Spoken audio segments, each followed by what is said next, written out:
अस्सलाम वालेकुम नाजरीन, सियाल उर्दू एकेडमी में आपको खुश आमदीद कहते हैं। नाजरीन, आज से हम उर्दू ज़बान की इब्तदा से मुतल्लिक नज़रियात को पढ़ने वाले हैं और आज पहले लेक्चर में हम मोहम्मद हुसैन आज़ाद के नज़रिए को समझने की कोशिश करेंगे।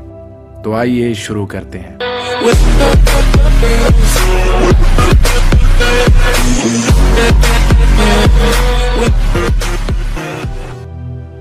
उर्दू ज़ुबान की इब्तदा से मुतल्लिक माहिरीन इल्म अदब ने अपने अपने नज़रियात पेश किए हैं। ये तमाम नज़रियात एक दूसरे के खिलाफ मालूम होते हैं। इनमें हम ख्याली का फुकदान है, क्योंकि किसी भी ज़ुबान से मुतल्लिक ये नहीं कहा जा सकता कि ये ज़ुबान किस दौर में पैदा हुई और कैसे पैदा हुई, क्योंकि ये एक लाशऊरी अमल है और ज़ुबानें लाशऊरी तौर पर वजूद में आती हैं। इसी वजह से उर्दू ज़ुबान के मुतल्लिक भी ऑथेंटिक तरीके से ये नहीं कहा जा सकता कि ये ज़ुबान कब पैदा हुई और किस वजह से पैदा हुई।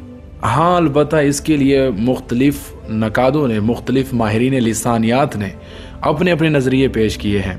इन्हीं नज़रियात में आज हम सबसे पहला नज़रिया मोहम्मद हुसैन आज़ाद का पढ़ने वाले हैं। मीर अमन देहलवी, इंशा, इमाम बख्श सहबाई ने उर्दू की पैदाइश के लिए यही बताया है कि मुसलमानों की आमद के बाद मकामी लोगों के इश्तराक से ये ज़ुबान बनी। मीर अमन ने बागो बहार में उर्दू के लिए ये नज़रिया दिया कि उर्दू की इब्तदा अहद अकबरी में हुई और अहद शाहजहान में इस नई ज़ुबान ने वुसअत हासिल की। मोहम्मद हुसैन आज़ाद उर्दू की पैदाइश के सिलसिले में ये नज़रिया पेश करते हैं कि उर्दू की पैदाइश बिरज भाषा से हुई। उन्होंने अपनी किताब आब हयात में जहां एक तरफ शोराए उर्दू के कलाम व हालात पर इजहार ख्याल किया है, वहीं दूसरी जानिब उर्दू की इब्तदा के बारे में इजहार ख्याल किया। आब हयात में वो फरमाते हैं, इतनी बात हर शख्स जानता है कि हमारी उर्दू ज़बान बिरज भाषा से निकली है और बिरज भाषा ख़ास हिंदुस्तान की ज़ुबान है। बिरज का इलाका दिल्ली और मिथिला के आसपास है। मोहम्मद हुसैन आज़ाद ने इस बात पर जोर दिया है कि उर्दू की पैदाइश में मकामी इलाके की ज़ुबान यानी बिरज भाषा का अहम रोल है।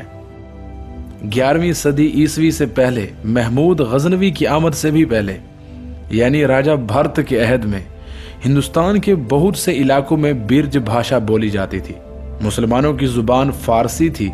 मुसलमान जब हिंदुस्तान आए तो यूं फारसी के अल्फाज बिरज भाषा में शामिल हो गए और यूं फारसी और बिरज भाषा के मिलाप से उर्दू ज़ुबान वजूद में आई। अकबर के दौर का मशहूर शायर अब्दुल रहीम भी बिरज भाषा में शायरी करता था और ख़ुद अकबर भी बिरज भाषा में दोहे वगैरह लिखते थे। इसके अलावा औरंगज़ेब आलमगीर के दौर में मुग़ल शहजादों को बिरज भाषा सिखाने के लिए मिर्ज़ा खान ने बिरज भाषा के कवायद की किताब तोहफ़तुल हिंद के नाम से फ़ारसी ज़बान में लिखी। शायद यही वो वजूहात थी जिसकी बिना पर मोहम्मद हुसैन आज़ाद ने ये नज़रिया पेश किया कि उर्दू ज़बान बिरज भाषा से निकली है। लेकिन माहिरीन लिसानियात इस नज़रिए को रद्द करते हैं।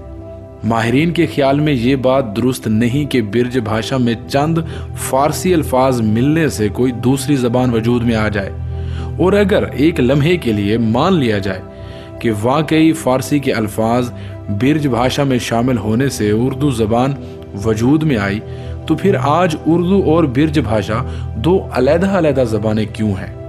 इसके अलावा सर्फ और नहव के एतबार से भी दोनों ज़बानें एक दूसरे से मुख्तलिफ हैं। मिसाल के तौर पर उर्दू में आ का लहजा है और बिरज भाषा में ओ का। जो इस्म और फेल उर्दू में अलिफ पे ख़त्म होते हैं, वही इस्म और फेल बिरज भाषा में वाव पर ख़त्म होते हैं। मिसाल के तौर पर उर्दू में हम लफ्ज़ घोड़ा इस्तेमाल करते हैं, जबकि बिरज भाषा में इसे घोड़ू कहते हैं। उर्दू में हम बड़ा कहते हैं, जबकि बिरज भाषा में बड़ू कहा जाता है। इसी तरह क्या को कयू, मेरा को मेरू, तुम्हारा को तुम्हारू और गुलाम को बिरज भाषा में गुलामू कहा जाता है। मज़दरी लाहिका उर्दू में ना है और बिरज भाषा में यू है।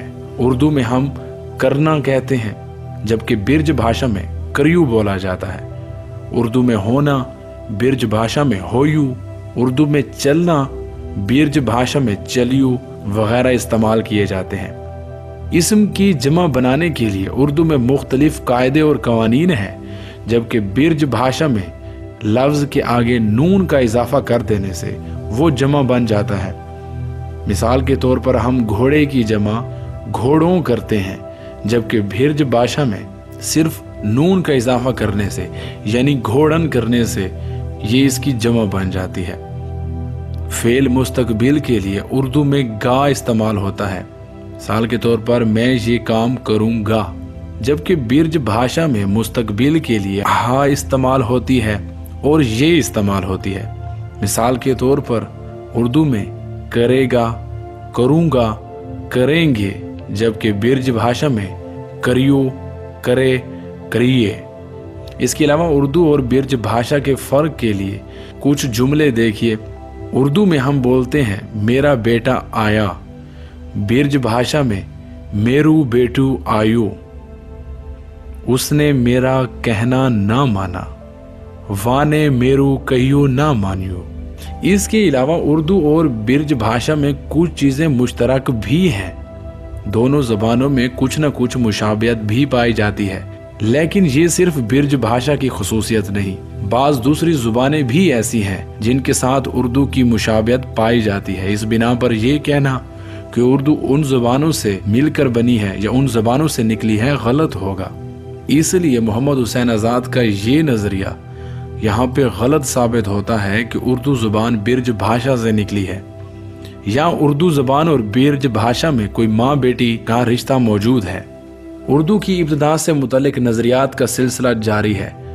अगले लेक्चर में आप सैयद सुलेमान नदवी का नजरिया सिंध में उर्दू देखेंगे। तब तक के लिए इजाजत दीजिए। अल्लाह निगहबान।